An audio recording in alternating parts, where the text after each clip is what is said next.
Every deck I built in the 90s had 3 things in common, and I've stopped doing all of it. Some of those decks lasted, and some of those decks I got called back to fix. 35 years changes you. These 3 things made my decks 10 times better. All right, this first one I used to do, guys, I'm not proud of, okay? But back in the day, I was young, and I was speedy and quick, and I just wanted to get things done and get paid and get out and get to the next deck. Instead of using joist hangers on a lot of decks, I would just take a block, and this is simulating 2x6 or 2x8 pressure treated lumber.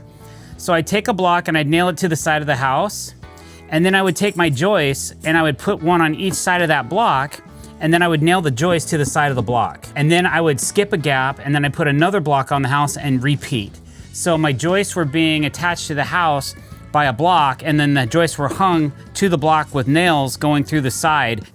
What the hell? And it worked. I don't know how long it lasted. I assume it lasted probably 20 years, but it wasn't the best way to attach things to the house. Sometimes I'd use a ledger, sometimes I wouldn't. It just kind of depended on what I was building at the time. Now we always use a ledger, and we never do that type of method where you just nail a block to the side of the house and then slap the joist to the side of it. We always use joist hangers on all of our installations. So this is a deck we've currently built with modern materials, and as you can see, there's a joist hanger on every joist bay. They're nailed to the ledger, and then we have strong tie screws or structural screws going in through the sides of the joist hangers on each side. This is the proper way to hang joists to a house, not by just simply nailing a block to the side of the house and slapping joists to the side of it and nailing it. This will pass code. This is code approved, and the other way I was doing it was not. See what I'm standing on right here? These are called patio blocks.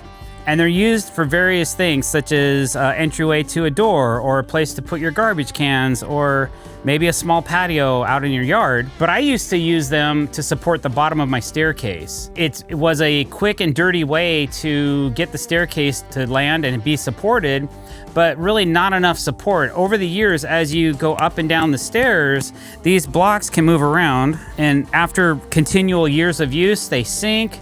They may move a little bit. So now what we do is we always dig a footing or a hole in the ground, and we either bury a composite post in the ground or we put an elevated pier top. As you can see on this staircase, here's the post that goes into the ground. Now this is a plastic composite post, right? It's never gonna rot, it's structural, it's never gonna decay. It's buried 2 feet deep into the ground with concrete all the way around it. It'll never rot. It's always gonna support the staircase because we put concrete underneath the post as well. But again, it won't do what this post has done, which is completely rot. Now you can see this used to be the old staircase, and this post, you can see how badly it's just falling apart. Like, look at this, it's just flexing and really just super decayed. So this is pressure treated hemlock. This is normally what we would use, but I hated putting it in dirt or in gravel or in concrete because it does exactly this, it just rots away. This staircase will never do that because it's all composite made, all synthetic materials, PVC premium decking. It's gonna last for at least 100 years, if not longer. You'll never be able to put your finger in the middle of this hole like this. When I was 19 years old and I started building decks, I was doing some with my father, I was doing some by myself, and I really didn't understand structure or lumber spans or how far could you take something to make it sturdy.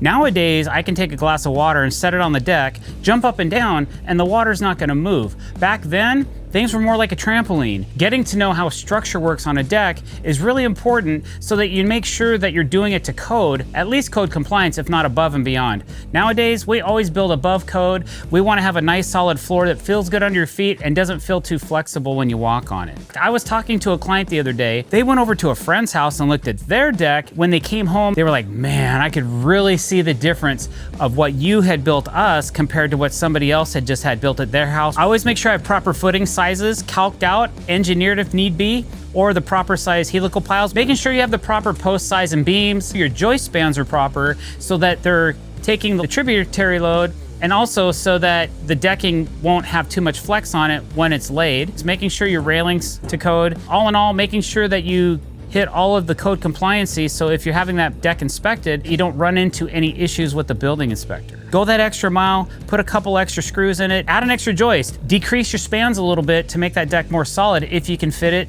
and it makes sense, definitely do that. 30 years ago, I would have told you my decks were solid. I didn't even know what solid meant yet. 10 times better, and I'm not done changing. I'm Dr. Decks, your prescription for quality.